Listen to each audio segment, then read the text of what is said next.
안녕하세요. 저는 전북에 사는 60대 여성입니다. 요즘 제 낙은 다른 사람들의 사연을 듣는 일입니다. 듣다 보면 나만 이런 일을 겪은 게 아니구나 생각하거든요. 사람 사는 일이 왜 이렇게 힘든지. 지금은 다 떨쳐내고 잘 지내지만 이겨내기까지 꽤 오랜 시간이 걸렸네요. 별별 사연 속에 제가 겪었던 일을 보태려고 글을 남기게 되었어요. 그 일은 안타깝게도 지금 현재까지 자주 일어나는 일입니다. 뉴스를 보면서 왜 이런 끔찍한 일이 사라지지 않고 계속 일어나는 건지 알 수 없어요. 벌써 그 일이 일어난 지 10년이 넘었지만 그 일은 저와 제 딸에게 사라지지 않는 생채기를 내고 말았습니다. 그때의 일을 더듬어가며 생각해보면 처음부터 이상한 것 투성이었습니다. 왜 그때는 빨리 눈치채지 못했는지 아쉬울 따름이죠. 제 딸은 당시에 고등학교를 갓 졸업하고 취업을 한 상태였습니다. 남편은 딸이 어릴 때 교통사고로 떠나고 제게 남은 유일한 자식이니 대학을 보내고 싶었어요. 하지만 딸은 아직 하고 싶은 공부가 없다고 했죠. 대학 가면 등록금만 아깝다고 가지 않겠다고 했어요. 취직해서 돈 벌고 나중에 배우고 싶은 것이 생기면 그때 대학을 가겠다는 말에 말릴 수가 없었어요. 작은 중소기업에 격리로 들어간 딸은 자기 적성에 잘 맞는다며 좋아했거든요. 참 성실하게 회사 생활을 하더라고요. 사무실에서 가장 막내라고 아침 일찍 일어나 출근 준비를 하고 집을 나섰죠. 아침이라도 먹이고 싶은 마음에 저도 덩달아 일찍 일어나 밥상을 차려주면 괜히 엄마 힘들게 한다면서 괜찮다고 손사래를 치곤 했죠. 회사 가는 길에 커피 한 잔 사 먹으면 졸음도 깨고 배도 부르다고 했어요. 그런 딸이 얼마나 안쓰럽고 기특하던지. 남들보다 일찍 시작한 사회생활에 미안하기만 했죠. 풍족하고 넉넉한 부모 밑에서 자랐다면 시간을 두고 공부하면서 하고 싶은 걸 찾았을 텐데 혹시 가정 형편 때문에 등 떠밀려 일하게 된 건 아닌지 미안했죠. 딸이 회사 입사한 지 3년쯤 되었을 때였어요. 딸에게 남자친구가 생겼는지 평소보다 더 열심히 꾸미기 시작했죠. 출근 준비를 하면서 거울 앞에서 보내는 시간이 길어지더라고요. 입는 옷도 달라지고 화장도 더 신경 써서 하기 시작했어요. 제게 말은 안 해도 남자친구가 생겼다는 건 알 수 있었습니다. 아니나 다를까 석 달 정도 지나자 딸이 먼저 넌지시 애인이 생겼다고 말하더라고요. 그 말을 하며 활짝 핀 딸 얼굴을 보니 산뜻한 봄을 맞이한 것 같았어요. 가끔 남자친구 이야기를 꺼낼 때는 뭐가 그렇게도 좋은지 얼굴에 생기가 돌았죠. 그런데 얼마 지나지 않아 딸이 독립하겠다고 하는 겁니다. 이제 겨우 20대 초반이었고 저도 혼자 살고 있었기에 독립을 반대했어요. 하지만 딸은 독립하겠다는 고집을 꺾지 않았죠. 물론 딸이 성인이 되었고 나가서 살 수 있었지만 여자 혼자 밖에 나가 사는 게 걱정되잖아요. 내심 돈을 아껴서 더 모았으면 하는 생각도 있었고요. 제가 계속 독립을 반대하고 나서자 딸은 생전 부리지 않는 고집을 부리면서 언성을 높였죠. 왜 집에서 못 나가게 하는 거예요? 회사도 집이랑 멀기도 하고 돈도 충분히 모았으니까 나가서 살게요. 겨우 그거 모아서 나가서 살겠다고? 미래를 생각해야지. 걱정하지 마세요. 보증금 낼 돈도 모아놨고 월세도 꼬박꼬박 낼 거예요. 철이 없는지 모르는 건지 딸은 보증금과 월세만 있으면 충분하다고 생각하는 것 같았죠. 나가 살려면 얼마나 많은 돈이 필요한데 회사 생활 3년에 모아놓은 돈이 얼마나 되겠어요. 겨우 원룸 전세금 정도 모아놓았겠죠. 나가면 딸만 고생한다는 생각에 한바탕 잔소리를 퍼부었습니다. 월세만 내면 다인 것 같아? 먹고 마시는 건 공짜인 줄 알아? 거기다가 수도세, 전기세까지 생각하면 나가 살면서 돈 못 모아. 그러니까 조금 더 엄마랑 같이 살자. 회사도 그렇게 먼 것도 아니잖아. 버스로 40분 거리면 가까운 거지. 아침에 일찍 일어나는 것도 너무 힘들어요. 그 시간에 잠도 더 자고 싶고. 그리고 이미 집도 계약해 놓았어요.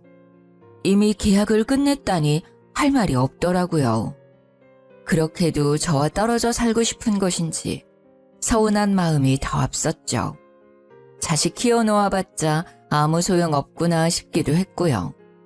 더 말려봤자 결국 딸과 마음만 상하게 될 거란 걸 알기에 독립을 허락하게 되었어요. 직접 나가서 생활해보기 전까지는 엄마 품이 얼마나 따뜻하고 포근한지 모를 것 같더라고요. 기왕 이렇게 된 거 나가서 고생 좀 해보라는 저의 소심한 복수심도 있었습니다. 흔쾌히 독립을 허락했지만 섭섭한 건 어쩔 수가 없었습니다.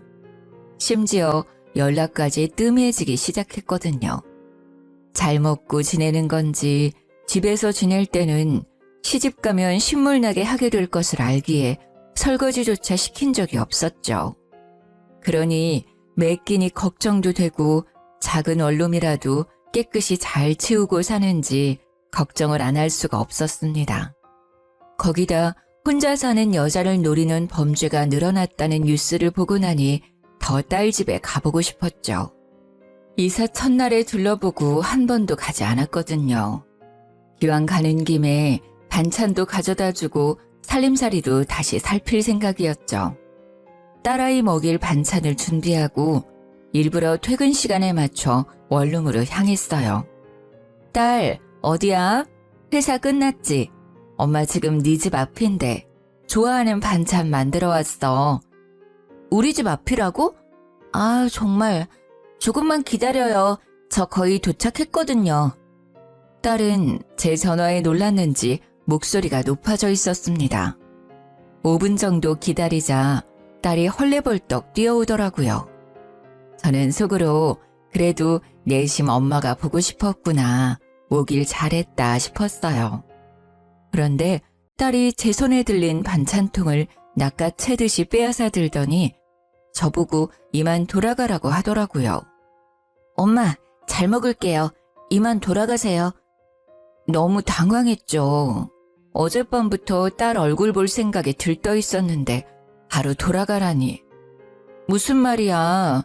네 집도 좀 둘러보고 엄마가 밥 해줄게. 같이 먹자.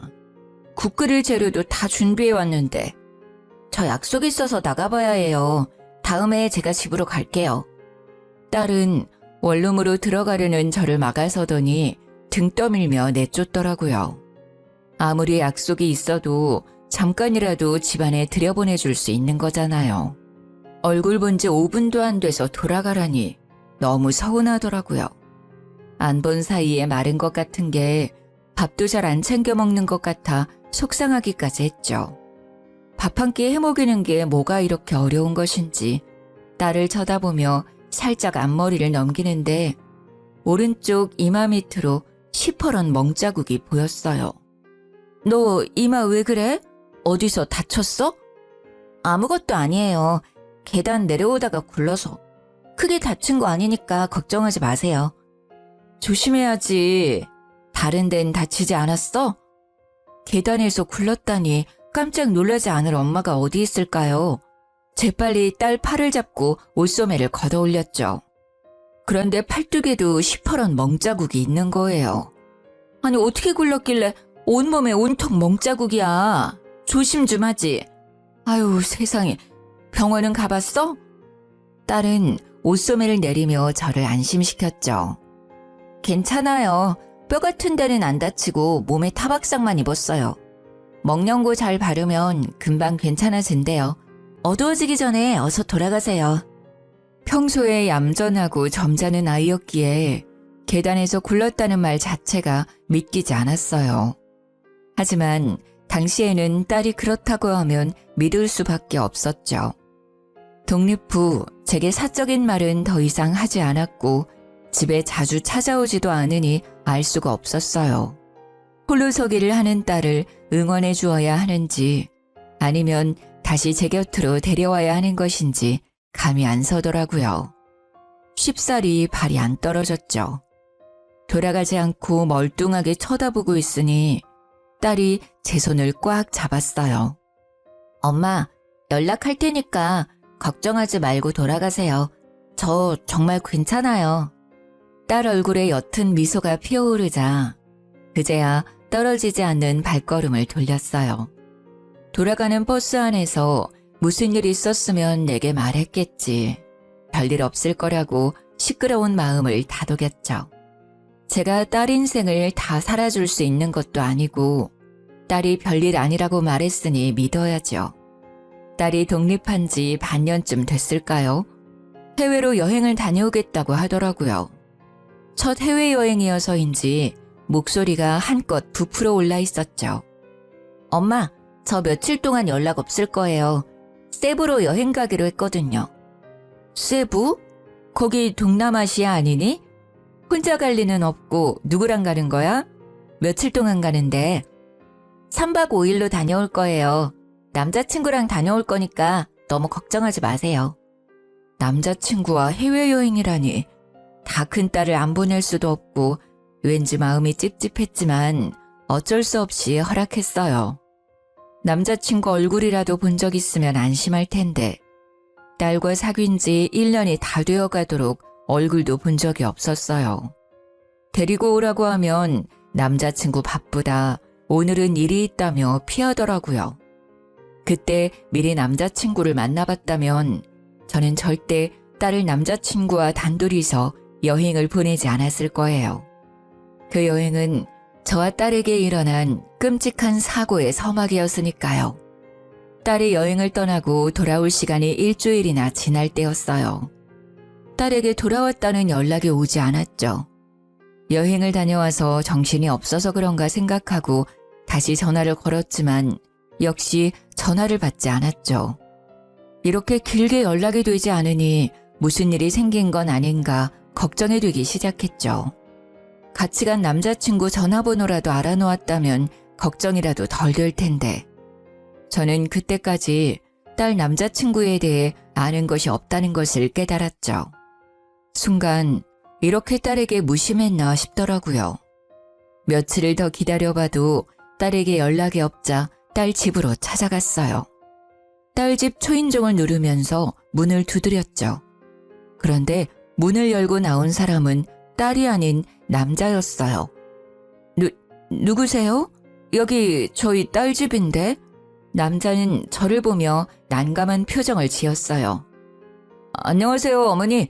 저 지한이 남자친구예요. 처음 뵙죠? 처음 본 남자친구를 보고 당황스러웠어요. 그것도 딸 집에서 자연스럽게 문을 열고 나왔으니까요. 살짝 고개를 돌려 현관을 보자 남자 신발이 여러 켤레가 있더라고요. 이미 이곳에서 지낸 지 꽤 된 것 같았어요. 그래서 반찬 주려고 찾아왔던 그때 급히 저를 돌려보냈나 싶기도 했죠. 그때까지 한 번도 딸이 남자친구와 같이 동거 중일 거라고 생각해보지 않았었어요. 그것도 제게 비밀로 하고 말이죠. 하지만 지금은 딸이 무사하게 돌아왔는지 확인하는 게 먼저였습니다. 아, 네. 지안이 어디 있나요? 하도 연락이 안 돼서 이렇게 연락이 안 된 게 처음이라. 그런데 딸 남자친구 입에서 나오는 말은 제 예상과 전혀 다른 말이었어요. 지안이 본가로 간 거 아닙니까? 저보다 먼저 한국으로 돌아갔는데요. 저는 집에 없어서 본가로 돌아간 줄 알았어요. 그게 무슨 말이에요? 한국으로 먼저 돌아갔다니요.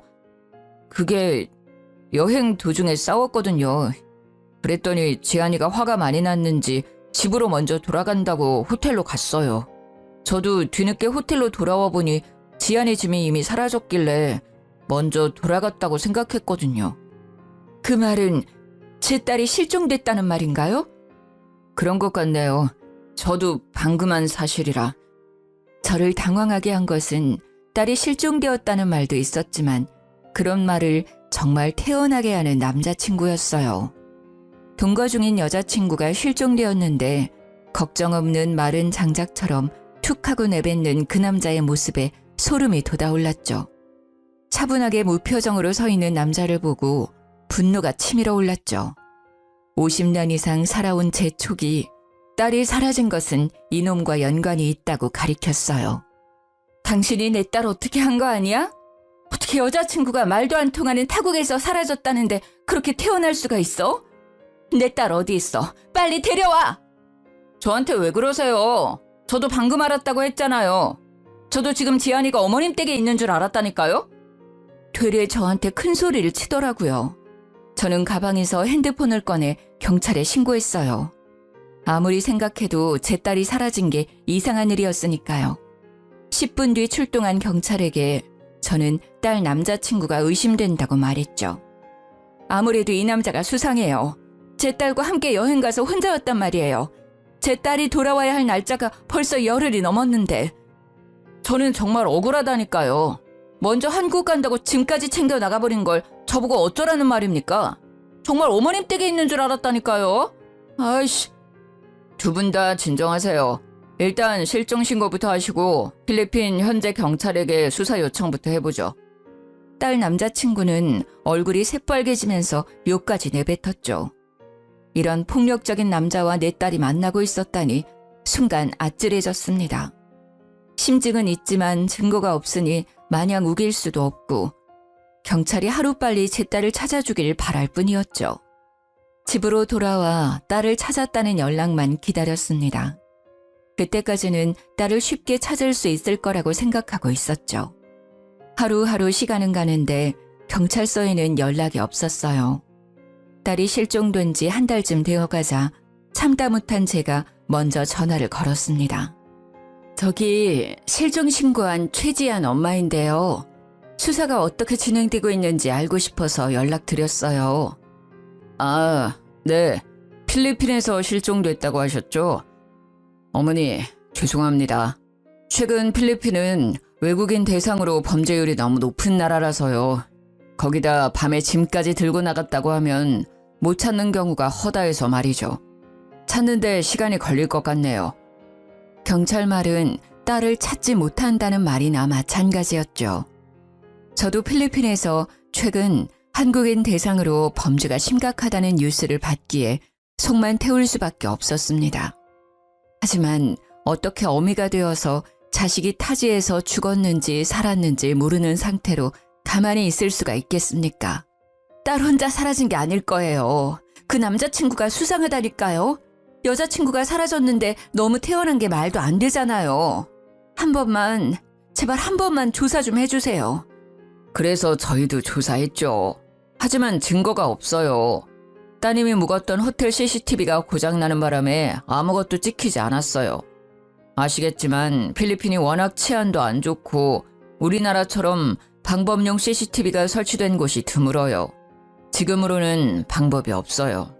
경찰 말을 듣고 망연자실했죠. 믿고 있었던 경찰이 찾지 못하면 누가 찾을 수 있을까요? 더 이상 경찰만 믿고 있을 수 없었죠. 제가 직접 딸을 찾으러 가야겠다고 생각했고 다니던 직장에 휴가 신청을 냈어요. 일주일씩이나 자리를 비운다는 게 당시로서는 쉽지 않았지만 회사에서도 딱한 제 사정을 이해해 주셨죠. 무작정 딸이 사라진 세부 지도와 딸을 찾는 몇 마디 말만 배워 딸이 사라진 세부로 떠나게 되었어요. 말도 안 통하는 곳에서 딸을 찾기란 쉽지가 않더군요. 뜨거운 햇볕에 살은 녹을 것 같고 워낙 유명한 관광지라 사람 찾는 게 모래사장에서 바늘 찾기보다 힘들었어요. 무작정 종이에 영어로 겨우 딸이 실종되었다는 내용을 적어 딸 사진과 함께 지나가는 사람들을 붙잡고 보여주었죠. 하지만 사람들은 제게 손살에 치며 고개를 좌우로 흔들었죠. 다들 모른다는 말만 하고 지나쳤습니다. 어디서부터 찾아야 하는 건지 답답하기만 했죠. 직접 와보니 경찰들이 왜 찾지 못하겠다고 하는지도 어느 정도 이해가 갈 것 같았어요. 하루에도 수천 명의 사람이 돌아다니고 관광객이 넘쳐나는 곳에서 딸을 찾기 쉽지 않다는 걸 깨닫게 되었죠. 아껴 쓴다고 아꼈지만 며칠 만에 환전해서 가져온 돈을 다 써버렸어요. 저는 아무 수확 없이 받은 휴가를 다 쓰고 한국으로 돌아와야 했습니다. 그 황망함은 말로 할 수가 없더라고요. 내가 조금만 더 영어를 할 수 있다면 잘 설명해서 우리 지한이를 찾을 수 있지 않았을까 죄책감마저 들었어요. 하지만 이대로 포기할 수 없었죠. 딸을 찾겠다는 일념으로 다시 한국으로 돌아와 영어 공부를 하기 시작했습니다. 회사 일을 마치면 학원에 가서 영어를 배웠죠. 먹고 쓰는 것도 아끼고 또 아꼈어요. 다시 세부로 가기 위해서는 돈이 필요했으니까요. 매년 휴가철에는 피서객들에 섞여 세부로 향했습니다.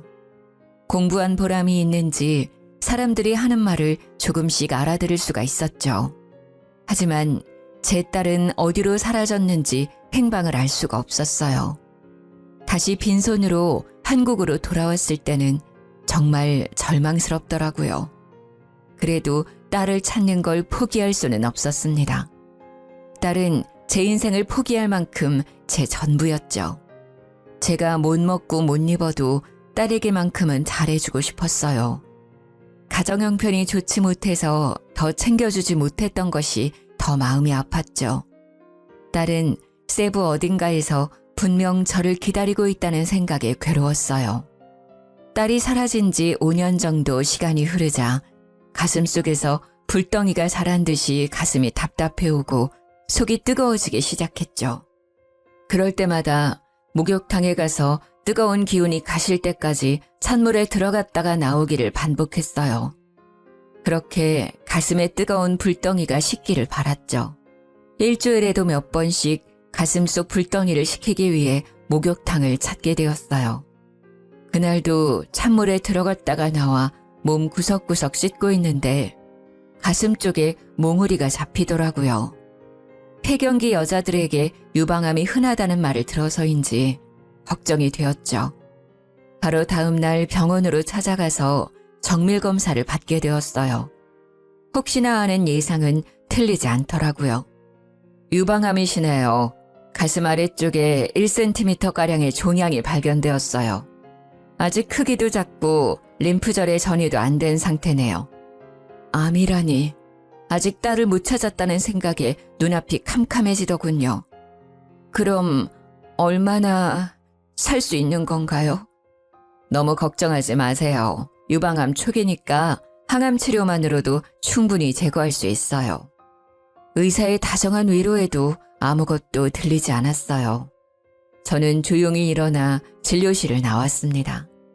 항암 치료만 받으면 살 수 있다니. 하지만 딸도 없는 세상에 혼자 살아서 뭐 하겠어요.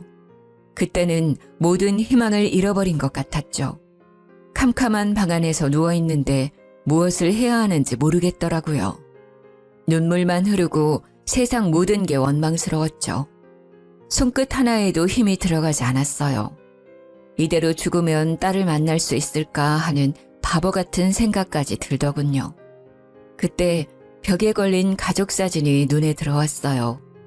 남편이 살아생전 찍었던 어린 딸이 보였죠. 뽀얀 얼굴에 붉은 입술. 그 얼굴을 보고 이부자리에서 벌떡 일어섰습니다. 이대로 딸을 두고 죽을 수는 없다는 생각이 들더라고요. 죽더라도 딸 옆에서 죽고 싶었어요. 딸 머리카락 한 올이라도 제 품에 품고 죽어야겠다는 생각이 들었죠. 다음 날부터 저는 주위를 정리하기 시작했어요. 전 재산을 정리해서 필리핀으로 갈 계획을 세웠죠. 집을 부동산에 내놓고 회사에도 퇴직 신청을 했습니다. 들어놓았던 보험도 정리해서 보험금 청구도 받으니 돈이 꽤 모였죠. 이 돈이면 필리핀에서 작은 집 하나 얻어서 남아있는 목숨 동안 딸을 찾을 수 있겠다 싶었죠. 다시 태양빛이 내리쬐는 세부로 돌아와 딸아이 사진과 쪽지를 쥐고 지나가는 사람들을 붙잡아 세우며 보여주었죠. 사람들은 여전히 제게 관심이 없었고 딸 소식은 여전히 깜깜무소식이었죠. 암이 다른 곳에 전이돼서 상태가 악화되기 전에는 찾을 수 있을지 걱정과 조급함이 들었어요. 한 달을 세부 거리를 찾아다닐 때 문득 딸이 세부가 아닌 다른 곳에 있는 건 아닐까라는 생각이 들더라고요. 다음 날 세부 옆에 있는 네그로스 섬으로 가게 되었어요. 필리핀으로 딸을 찾으러 온 지 5년이 넘어서 처음으로 다른 섬으로 딸을 찾으러 가게 된 거죠. 낯선 거리에서 딸아이 사진과 쪽지를 꺼내어 지나다니는 사람들에게 보여주었습니다. 딱히 그곳으로 간다고 사람들이 제 사연에 관심을 주는 건 아니었어요. 관심 없이 지나쳐가는 사람들을 보니 저도 지쳐가더군요. 날씨는 왜 그렇게 후덥지근하던지 뜨거운 햇볕에 잠시 길가의 나무 아래로 피해 들어갔죠. 가방에서 생수병을 꺼내어 목을 축이고 있을 때였어요. 건너편 길가에 한국인 부부처럼 보이는 사람이 지나가더라고요. 아내가 임신을 했는지 배가 불뚝 불러와 있었죠. 제 딸 또래로 보이는 여자를 보니 다시 눈물이 왈칵 차올랐습니다. 내 딸은 어디에 있는지 알기만 하면 이 엄마가 당장 찾으러 갈 텐데. 속상한 마음에 손에 들린 딸아이 사진을 쳐다보았습니다. 그 순간 내 딸이라는 본능적인 느낌이 확 들더라고요. 저는 그 자리에서 벌떡 일어났습니다. 방금 길 건너 지나간 임산부는 분명 제 딸이었어요. 멀리 있고 체형이 달라져서 늦게 알아봤을 뿐이지 분명 제 딸이 확실했죠. 저는 단숨에 차도를 가로질러 부부를 향해 뛰기 시작했어요. 부부에게 가까워질수록 제 딸이라는 생각이 더욱 확실해지더군요. 10달을 품어 20년 이상을 키운 딸을 엄마가 몰라볼 리가 없잖아요. 저기요! 거기서 봐요! 뛰어가며 부부를 향해 한국말로 불러 세웠어요. 그랬더니 부부가 멈춰서 고개를 돌리더군요. 가까이서 본 임산부의 얼굴은 정말 제 딸아이였습니다. 꿈에서도 찾아 헤매던 딸이었죠. 지안아, 엄마야. 엄마가 너를 찾으러 왔어. 엄마랑 같이 돌아가자. 그런데 딸이 뒷걸음치며 물러서더니 옆에 서 있던 남자 뒤에 숨더라고요. 지안아, 엄마라니까? 왜 그래? 엄마 몰라보겠어? 제 아내를 아는 분입니까? 어머니요? 맞아요. 제가 엄마예요. 그런데 왜 저를 못 알아보죠? 지안아, 엄마 봐봐. 일단 진정하세요. 아내가 놀라서 제가 말해드리겠습니다. 그러니 일단 진정하십시오. 딸을 바로 앞에 두고 제대로 얼굴조차 볼 수 없다니 울분이 목 끝까지 차올랐죠. 제 딸한테 무슨 일이 있었던 거죠? 왜 이제까지 돌아오지 않은 거예요? 제 아내 이름이 지안이라는 것도 저는 방금 알았어요. 저와 처음 만났을 때는 이름도 과거도 잊어버린 상태였거든요. 그게 무슨 말이죠? 이름을 기억하지 못한다는 말인가요? 기억상실증이라도 걸렸단 말이에요? 어머니, 차근차근 말해드릴 테니 진정하세요. 그전에는 무슨 일이 있었는지 모르지만 일단 저와 처음 만났을 때는 기억을 잊어버린 상태였습니다. 그때 당시 저는 이곳에 사업차 머무르고 있던 중이었어요. 그때 제 밑에서 일하던 직원이 바닷가 근처에서 쓰러져 있는 이 사람을 발견해서 제게 데리고 왔어요. 그런데 이름도 기억도 모두 잊은 상태였고 온몸에 멍자국만 가득하더라고요. 말도 안 돼요. 그럼 왜 바로 신고하지 않았죠? 할 수 있었잖아요. 했죠. 왜 안 했겠습니까? 대사관으로 같이 찾아갔어요. 그런데 이 사람이 기억이 있어야 말이죠. 신원 보증할 물건도 하나 없고 대사관에서는 탈북민으로 위장해서 한국으로 입국하려는 사람들도 있어서 당장은 도와줄 수 있는 것이 없다고 했죠. 일단 기억이 돌아올 때까지 기다려보자고 하더군요. 정말 기가 막혀왔습니다. 경찰에 실종 신고를 했는데 대사관에서 모른다니 말이 안 되잖아요. 처음 본 남자와 한참 대화를 하다가 그 이유를 알 수 있었죠. 제가 딸을 실종 신고를 하기 전에 대사관에 다녀갔던 거죠.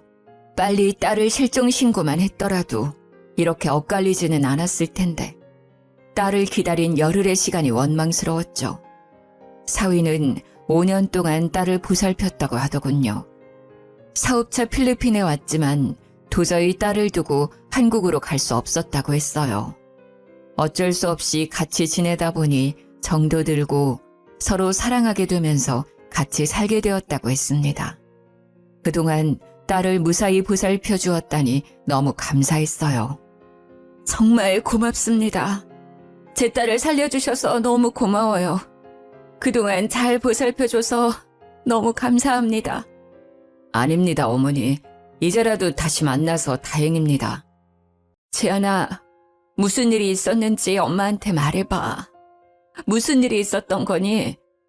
제 딸에게 무슨 일이 생겼던 걸까요?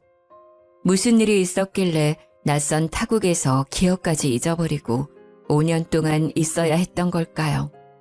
딸에게 물어보고 싶은 말이 한가득하였지만 딸은 제 얼굴도 제대로 쳐다보지 못했죠. 저를 쳐다보는 딸아이 얼굴은 두려움이 가득했어요.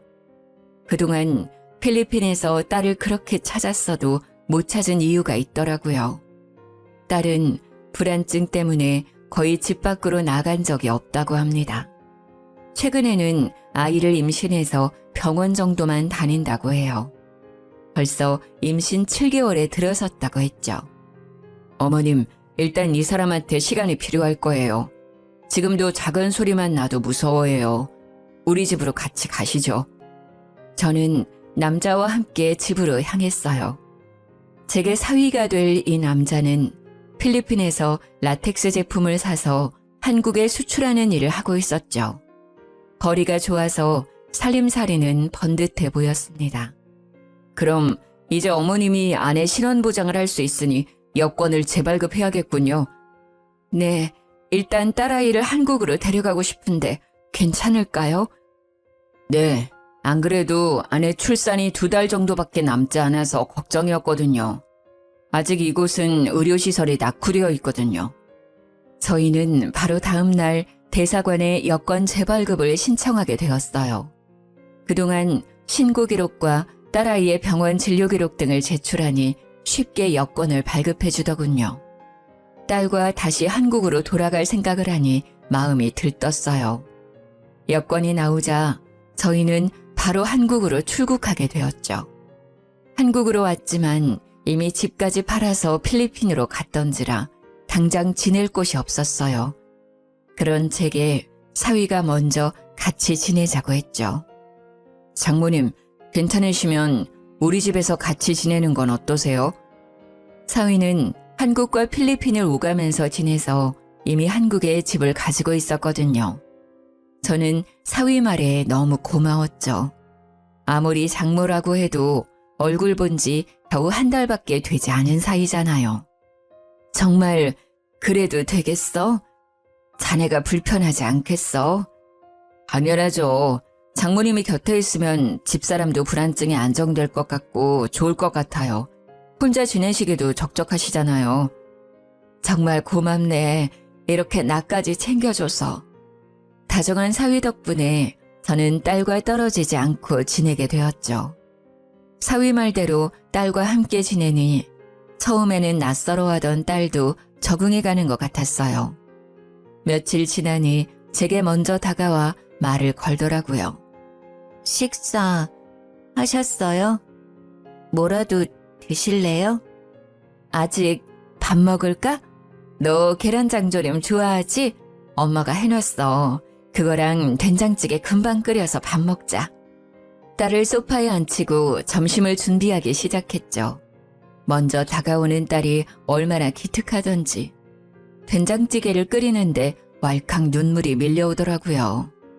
이 시간이 정말 소중하게 느껴졌죠. 그리고 앞으로 이런 시간이 계속되길 빌었어요. 딸아이가 안정을 되찾길 바랐죠. 딸아이는 밤에 불을 끄고 잠을 자지 못할 정도로 극도의 불안 증세에 시달리고 있었거든요. 예전에는 작은 불빛만 있어도 잠을 못 자서 콘센트 불빛도 안 보이게 뒤집어두고 자던 딸이었는데 말이죠. 겉모습만 같을 뿐 꼭 다른 사람 같았어요. 살가웠던 기억은 다 잊어버리고 저를 경계하며 멀찍이 떨어져 앉아있는 경우가 많았거든요. 그런 딸이 먼저 말을 걸어주니 너무 감격스러웠습니다. 뚝딱 된장찌개를 끓여 식탁 위에 올려놓고 식사를 시작했죠. 조심히 숟가락을 들고 된장찌개를 떠먹는 딸을 물끄러미 지켜보았어요. 몇 숟가락 떠먹던 딸이 저를 쳐다보았죠. 왜 안 드세요? 같이 먹어요. 응, 먹자. 지안아, 많이 먹어? 저기 남편한테 들었는데 아프시다고 들었어요. 치료하면 좋아진다고 하던데요. 항암 치료 받아보시는 건 어떠세요? 순간 울컥했어요. 지금까지 제가 아프다는 것도 잊고 있었거든요. 그래, 네가 받으라면 받아야지. 너무 걱정하지 마. 엄마 괜찮을 거야. 빨리 나아야 손주도 봐주지. 딸과 저를 위해 항암 치료를 받기 시작했습니다. 다행히 암은 많이 커지지 않았다고 하더라고요. 항암 치료만 열심히 받으면 완치될 수 있으니 희망을 잃지 말라고 했죠.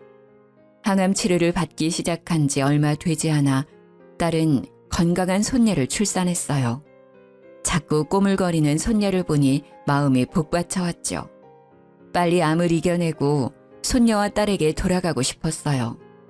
하지만 출산하고 딸의 불안증이 높아져 갔죠. 출산 후 밤뿐만 아니라 햇빛이 덜 드는 골목길이나 깊은 물도 무서워하기 시작한 거예요. 샤워 정도는 괜찮아 했지만 욕조에 물을 받아놓고도 손녀를 씻기지 못할 정도로 불안증이 높아져 갔어요. 꼭 아이가 물에 빠져 죽을 것 같다고 두려워했죠. 괴로워하는 딸을 보며 저와 사위는 딸을 위해 과거 일을 찾길 바랐습니다. 덮어놓고 무서워하기보다는 기억을 되찾고 이겨내는 게 좋다고 판단했죠. 과거에 무슨 일을 겪었길래 이런 고통을 겪는 것인지, 혹시 나쁜 기억을 떠올리고 더 괴로워하면 어쩌나 싶었지만 이대로는 일상생활을 하기 힘들다고 판단했죠. 지안아, 혹시 기억을 되찾는 건 어떠니? 무슨 일이 있었는지 알게 되면 너한테 더 도움이 될 것 같아. 딸은 한동안 말이 없었어요. 기억을 되찾는 게 두려운지 두 손을 꼭 쥐어들었죠. 네, 받아볼게요. 엄마가 불안해하면 아이도 불안해한대요. 제 딸한테는 이런 불안증을 물려주고 싶지 않아요. 역시 딸도 엄마였어요. 자신보다 딸을 위해 아픈 기억을 되찾겠다고 했죠. 그래, 정말 잘 생각했어. 기특하다 우리 딸. 딸아이 기억을 되찾기 위해 심리치료와 최면치료를 병행하게 되었죠. 최면치료가 시작되고 저와 사위는 딸에게 일어났었던 끔찍한 일을 알게 되었어요. 최면치료실에 들어간 딸을 지켜보며 곁에 앉아 있었어요. 치료사는 딸에게 최면을 걸며 과거 일을 되짚어가기 시작했습니다. 점점 과거에서 현재로 오면서 문제의 그날이 되었어요. 딸은 최면 속에서 그날의 기억을 더듬으며 말하기 시작했죠. 필리핀 세부 해변에서 일몰을 보며 산책을 하고 있었다고 합니다. 그런데 더운 날씨 때문인지 그날따라 남자친구 기분이 안 좋았다고 해요. 해는 뉘엿뉘엿 저물어가고 완연한 어두움이 찾아왔지만 남자친구의 짜증은 풀리지 않았다네요. 아이씨, 더워 죽겠네. 바람이라도 불지 왜 안 부는 거야. 한국보다는 불쾌지수가 낮다고 했는데 그렇게 더워? 그럼 내가 덥지도 않은데 덥다고 했다는 거야? 딸은 최면 상태인데도 손을 들어 올려 보였어요. 그리고 손을 들어 빌기 시작했죠. 미안해. 제발 때리지 마. 내가 정말 잘못했어. 딸이 잘못했다고 비는데도 남자친구의 기분은 풀릴 기색이 없었다고 합니다. 발목까지 오는 바닷물에 걷고 있던 딸은 남자친구가 손을 들어 올리며 다가오자 뒷걸음치다가 허벅지 정도 오는 바다에서 넘어졌다고 합니다. 아이씨, 안 그래도 짜증나 죽겠는데 너까지 왜 그래? 빨리 안 일어나? 왜, 여기서 수영이라도 하게? 딸이 겨우 젖은 몸을 일으키며 자리에서 일어났다고 해요. 옷이 물에 젖어 비틀거리는 딸을 보고 남자친구가 다가오더니 발로 차서 다시 물속으로 밀어넣었다고 합니다. 뭘 그렇게 꾸물거려. 수영하고 싶으면 계속 하든가. 다시 물에 빠진 딸이 허우적거리며 일어서려고 할 때 파도가 밀려오면서 붕 떠있는 딸이 오히려 깊은 수심으로 들어가 버렸고 순간 발에 땅에 닿지 않자 당황했대요. 양팔을 허우적거리며 해변에 있는 남자친구를 보고 소리를 질렀다고 합니다. 살려줘! 발이 땅에 안 닿아! 장난치지 말고 빨리 나와! 짜증나니까! 주위를 둘러봐도 한적한 해변이라 남자친구 말고는 다른 사람은 보이지 않았다고 해요. 순식간에 파도에 휩쓸려 먼 바다까지 떠내려가 버렸답니다. 딸은 그 순간에 살기 위해 필사적으로 팔을 휘저었답니다. 무서워요. 살려주세요. 너무 어둡고 아무것도 보이지 않아요. 물이 너무 짜요. 자꾸 물이 입속으로 들어와요. 네, 진정하세요. 괜찮아요. 숨을 천천히 들이마셨다가 내쉬세요. 바닷속에서 발버둥 치는데 손에 뭔가 잡혔어요. 어두워서 잘 안 보이는데 나무가 떠내려가는 것 같아요. 그걸 잡고 바다에 안 빠지려고 버텼어요. 최면 치료가 끝나자 저는 터져나오는 울음을 참을 수가 없었어요. 그 어둠 속에서 얼마나 무서웠을까. 통나무를 붙잡고 옆 섬까지 떠내려갔던 겁니다. 너무 기가 막히고 안타까웠죠. 딸아이가 다니는 정신과 의사 말로는 밤새 어두운 바다에 떠 있었던 공포를 극복하기 위해 기억을 지워버린 것 같다고 했죠. 그 기억이 얼마나 고통스러웠기에 기억을 지워버린 걸까요? 그리고 남자친구가 딸을 상습적으로 때려왔다는 것도 알게 되었죠. 5년 전 제가 딸에게 반찬을 가져가 줄 때 보았던 멍자국도 다 남자친구가 때린 자국이었던 거죠. 순간 가슴속에서 분노가 치밀어 올랐어요. 눈에 넣어도 안 아플 내 딸을 상습적으로 협박까지 했죠. 그동안 곁에 있으면서도 딸이 어떻게 지내는지도 모르고 있었던 제가 너무 바보 같았어요. 왜 그때 딸 말을 고지곳대로 믿어버린 것인지. 딸은 최면 치료를 받으며 기억을 점점 찾았지만 되찾은 기억으로 몹시 괴로워했어요.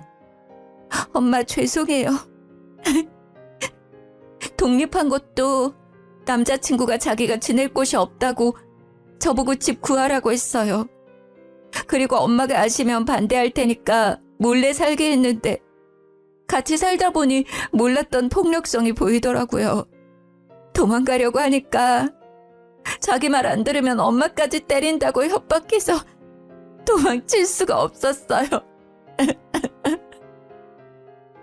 저는 울먹이는 딸을 꽉 끌어안았습니다. 그동안 얼마나 무서웠을까요? 그런 나쁜 놈 때문에 내 딸이 그런 고생을 겪다니. 피가 거꾸로 흐르는 것 같았죠. 괜찮아. 엄마는 괜찮아. 네가 이렇게 돌아왔잖아. 이제 다 괜찮아질 거야. 저는 정말 참을 수가 없었어요. 오장육부가 뒤틀리고 이가 뿌드득 갈렸죠. 옆에 있던 사위도 분노가 치밀어 오르는지 주먹으로 벽을 내리치더니 방을 뛰쳐나갔죠. 사위가 어디로 뛰쳐나갔는지 알 것 같았어요. 저도 당장이라도 뛰어나가 그놈을 잡아오고 싶었습니다. 하지만 항암 치료의 부작용으로 체력이 많이 떨어져 있는 상태였죠. 머리카락도 듬성듬성 빠지고 구토 때문에 음식을 제대로 먹지 못했어요. 제가 당장 할 수 있는 일은 아직 불안증이 있는 딸을 위해 손주를 같이 돌봐주는 것뿐이었죠. 그래도 답답한 가슴은 어떻게 할 수가 없었어요. 제 딸이 그동안 겪었던 고통을 알고 나니 밤에 잠이 오지 않았어요. 그날 후로 사위는 집을 비우는 시간이 길어졌어요. 사위는 제게 그놈을 찾고 있다고 말하더군요. 아내의 일을 알게 되니 그런 놈을 도저히 그냥 둘 수 없을 것 같아요. 지금 사람들 사서 찾고 있는데 찾는 게 쉽지 않네요. 너무 무리하지 말게. 그놈을 잡는 것보다 자네 건강이 중요해. 네, 걱정하지 마세요. 그래도 그놈은 다른 사람들을 위해서라도 꼭 잡아야 해요. 그 벌은 못 거치고 또 어디서 다른 사람을 괴롭히고 있을 거예요. 사위는 딸뿐만 아니라 다른 사람들을 위해서라도 잡고 싶어 했어요. 손녀가 돌이 막 지난 후였어요. 사위의 끈질긴 노력 끝에 그놈을 잡았다는 전화를 받았습니다. 장모님, 잡았어요. 혹시 지금 경찰서 오실 수 있으세요? 전화를 받고 한 걸음에 경찰서로 달려갔습니다. 경찰서 안으로 들어서니 죽여도 시원찮은 놈이 의자에 삐딱하게 앉아 있었죠. 경찰서로 들어오는 저를 알아봤는지 입가에 미소까지 띄더라고요. 정말 그때는 온몸에 소름이 돋아오를 정도로 놀랐어요. 저를 기억할 거로 생각하지 못했거든요. 경찰 조사를 받는 내내 성실함이라고는 없었죠. 툭툭 내뱉는 말투로 질문에 대답하더라고요. 제 딸을 그렇게 망가뜨려 놓고 버릇을 버리지 못했는지 2년 전에 데이트 폭력으로 고소가 된 적이 있었다네요. 상대방 여자가 합의해서 원만하게 끝났다고 했죠. 그런 전과가 있음에도 경찰은 제 딸이 당한 일과 그놈은 상관없다고 결론을 내렸어요. 지금 조사를 해봤는데 이미 사건이 오래되어서 증거도 없고 증인 기억이 정확하지 않네요. 최면 치료 중에 나온 기억이잖아요. 증거로 보기에는 어려워요. 결국 저놈을 풀어줘야 한다는 겁니까? 저희도 지금으로서는 어쩔 수가 없습니다. 확실한 증거가 없는 상태라서 증거 불충분으로 풀어줘야 합니다. 말도 안 돼요. 피해자가 있는데. 전에도 이런 짓을 했다면서요. 그런데 이렇게 풀어주다뇨. 하지만 경찰은 어쩔 수 없다는 말만 반복했죠. 그놈은 저희를 보면서 어깨를 들썩이더니 경찰서 밖으로 나가더군요. 분노가 치밀어 올라 이대로 그놈을 보낼 수가 없었어요. 바로 그놈을 따라가며 옷자락을 붙잡았죠. 가긴 어디를 가? 거기 안 서? 내가 찾아갔을 때 말했어야지. 나한테 거짓말하고 그동안 뻔뻔하게 살아? 이런 짐승만도 못한 놈아. 그럼 내가 바다에 빠뜨렸다고 말이라도 하길 바랐어? 증거가 없다잖아. 이미 5년이나 지난 일로 왜 그래? 살아 돌아왔으면 감사하게 생각하면서 살라고. 이 미친 노인네야. 못 가. 다시 경찰서로 들어가. 이렇게는 못 보내. 내 딸을 그렇게 만들어 놓고 어딜 가? 저는 그놈에게 달려들어 멱살을 붙잡고 경찰서로 잡아 끌었습니다. 그놈은 멱살을 잡은 제 손을 잡아 비틀고 뒤로 밀어버리더군요. 저는 비틀거리면서 바닥에 주저앉고 말았습니다. 그 모습을 본 사위가 놈의 얼굴을 주먹으로 내리쳤죠. 이 새끼가 지금 누구를 미는 거야? 너는 뭐야? 노인네랑 무슨 사위라도 되냐? 그래, 사위다 왜? 너 때문에 내 아내가 얼마나 괴로워 있는지 알아? 둘이 뒤엉켜 싸우기 시작하자 경찰들이 밖으로 나오면서 두 사람을 붙잡고 떨어뜨려 놨습니다. 지금 경찰서 앞에서 뭐 하시는 겁니까? 그만두세요! 저 자식이 제 장모님을 밀었다고요. 내가 그냥 밀었어? 노인네가 먼저 시비를 걸었잖아. 들어가서 조서 쓰고 돌아가세요. 아무리 악감정이 쌓였다고 해도 서로 폭력 행사하는 것은 안 됩니다. 두 사람은 다시 경찰서로 들어가 조서를 쓰고 돌아갔죠. 사위는 돌아가는 내내 화가 풀리지 않는지 두 손을 부들부들 떨었어요. 죄송합니다, 장모님.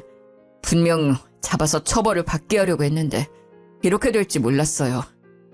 아니야, 왜 그런 말을 해? 자네는 최선을 다했어. 우리 손으로 잡아넣지는 못했지만 그래도 해볼 수 있는 건 다 해봤잖아. 집으로 돌아온 저희는 다시 일상을 되찾아갔습니다. 딸은 아직 불안증이 높지만 꾸준히 약과 상담을 받으며 회복해가고 있었고 손녀는 하루가 다르게 건강하게 커가고 있었죠. 모든 것은 평화로워 보였지만 뭔가 끝나지 않은 것 같은 찝찝한 기분은 사라지지 않더라고요. 그놈이 어디서 또 어떤 여자들을 괴롭히고 때리고 있을 생각을 하니 뭔가 끝내지 않은 숙제를 남겨놓은 느낌이 들었거든요. 그렇게 한 반년 정도 지나 저는 정기검진을 위해 병원에 다녀오게 되었어요. 병원에서는 전이도 없고 치료도 잘 되고 있다고 하더군요. 이제 지겨운 암도 끝이구나 생각하며 병원 로비를 걸어가고 있을 때였죠. 제 눈앞에 그놈이 걸어오더라고요. 선글라스를 끼고 손에는 지팡이를 집은 채 옆에는 사회복지사로 보이는 중년 여자의 부축까지 받으면서 제 옆을 지나쳐가더라고요. 온몸에 털이 바짝 올랐어요. 아무리 후안무치라고 해도 바로 옆에 서 있는 피해자를 몰라본다니 믿을 수가 없었죠. 전에 경찰서에서도 저를 바로 알아봤으니까요. 손발이 덜덜 떨리더니 심장이 팔딱이더라고요. 가쁜 숨을 내쉬며 뒤를 따라갔죠. 두 사람이 멈춘 곳은 안과였어요. 그놈이 간호사와 함께 진료실로 들어가자 부축하던 중년 여자에게 다가갔습니다. 저기 방금 들어간 남자 지인인데요. 혹시 무슨 일로 병원에 온 건가요? 저를 못 알아봐서요. 아, 방금 저 사람이요? 반년 전인가 경찰서에서 돌아오면서 교통사고가 났대요. 그때 얼굴을 핸들에 크게 부딪혔나 봐요. 얼마나 세게 부딪혔는지 시신경이 다치는 바람에 양쪽 눈이 실명되었거든요. 아유, 아직 앞날이 창창한 청년이 어쩌다 다쳤는지 가여워 죽겠어요. 안전벨트만 했어도 그렇게 크게 부딪히지 않았을 거라는데. 에휴. 그 말을 듣고 뒤돌아서는데 올라가는 입꼬리가 내려오지 않았어요. 가장 먼저 드는 생각은 남겨진 숙제 같던 일이 더는 일어나지 않겠다는 거였죠. 눈에 보이는 게 없으니 누구를 괴롭힐 수 있겠어요. 천벌을 받았다는 생각이 들었습니다. 그 후에 제 마음은 개운해졌지만 아직도 뉴스에 심심치 않게 데이트 폭력 문제가 나오면 마음이 너무 안 좋았어요. 바로 제 딸이 데이트 폭력 피해자였으니까요. 남일같이 느껴지지 않았죠. 왜 이런 일들은 사라지지 않고 반복되는 것인지 다시는 이런 안타까운 희생이 없었으면 좋겠어요. 피해자에게 몸에 생긴 상처보다 마음에 남겨지는 상처가 더 깊더라고요. 제 딸도 기억을 지워버릴 정도로 충격을 받았으니까요. 딸은 지금은 겉으로는 완전히 그때의 일을 벗어난 것 같지만 가끔 그런 비슷한 뉴스를 보면 자리에서 일어나 피해버리고는 해요. 아직 완전히 잊히지 않은 거겠죠. 그리고 손녀에게만은 그런 일이 없었으면 좋겠다고 넌지시 제게 말했죠. 아마도 예전처럼 기억을 지워버리지 않는 한 그 기억은 평생 제 딸을 괴롭히겠죠. 사위는 몇 년 전에 필리핀 사업을 접고 전북으로 내려와 새로운 사업을 시작했어요. 지금은 사업도 안정적으로 이끌어 나가면서 지역 방범대에 가입해서 활동하고 있죠. 딸이 데이트 폭력으로 심한 마음의 상처를 받았어도 이렇게 든든하고 올바른 사위를 만나서 이겨낼 수 있었다고 생각해요. 아마도 그때 사위가 딸을 구해주지 않았다면 저는 두 번 다시 딸과 만나지 못했겠죠. 항상 감사하게 생각하면서 다시는 이런 일이 없도록 기도를 드리고 있습니다. 아무튼 모두에게 평안만이 가득하길 바라면서 글을 줄이겠습니다. 들어주신 여러분 감사합니다.